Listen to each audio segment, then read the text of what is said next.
ఈ రోజు నుంచి మీరు ఇలా తీర్మానాలతో ప్రార్థన చేసుకోండి. ప్రభా, ప్రతి వారం నేను తప్పక నీ సన్నిధికి వస్తాను.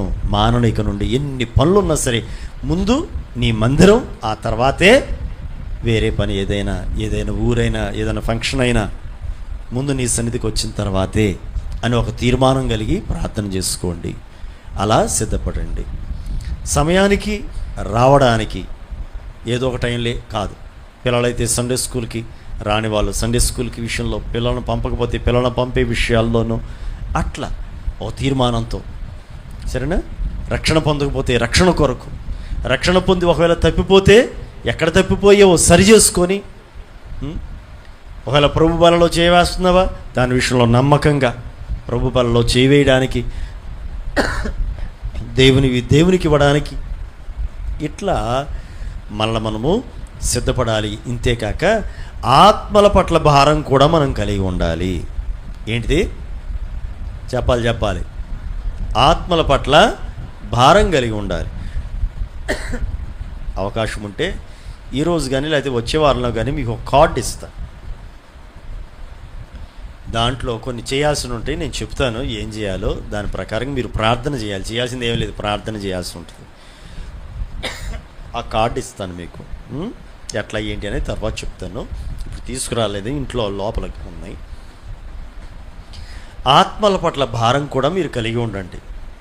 ప్రభా, నూతన ఆత్మల సంఘంలోనికి నేను నడిపించగలగాలి. నా వంతుగా నేను కొంతమందినైనా సరే నశించుచున్న వారిని, నీకు దూరంగా ఉన్న వారిని నీ సన్నిధికి నడిపిస్తాను అని అంటూ ఆత్మల పట్ల భారం కూడా మీరు కలిగి ఉండాలి. మన పక్కన, మన చుట్టుపక్కల, మన కుటుంబాల్లో, మన బంధుమిత్రుల్లో ఎందరో దేవునికి దూరంగా ఉంటున్న వారు ఉన్నారుగా.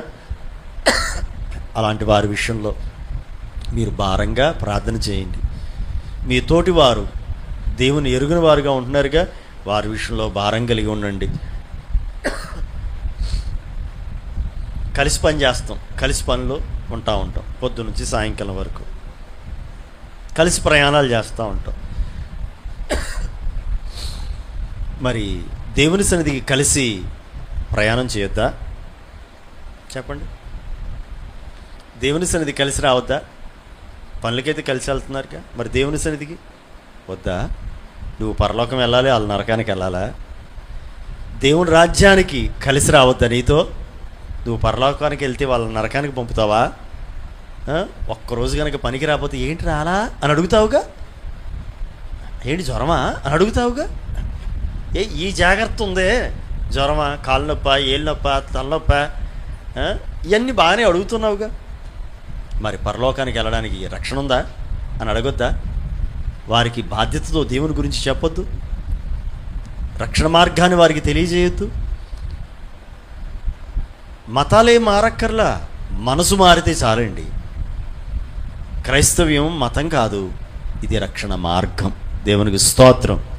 కనుక మనం మన ఇరుగు పొరుగు వారి పట్ల, మన బంధుమిత్రుల పట్ల మనం భారం కలిగి ఉండాలి. కనుక నూతన సంవత్సరంలో ఇది ఒక భారంగా హృదయంలో మీరు పెట్టుకోండి. ఒక తీర్మానం చేసుకోండి. ప్రభా, నీ సన్నిధికి నేను నశించుచున్న వారిని నడిపిస్తాను, రక్షణలోనికి ప్రజలను నడిపిస్తాను, అందుకు ఒక సాధనంగా నన్ను వాడుకో అంటూ ఒక ప్రార్థన మీరు చేసుకోండి. అందుకు తగినట్లుగా పనిచేయండి. దేవుడు నిశ్చయంగా తన కృప చూపుతాడు. ఇలాగన మీరు నూతన వత్సరము కొరకై సిద్ధపరచబడుదురుగాక. ఆమేన్.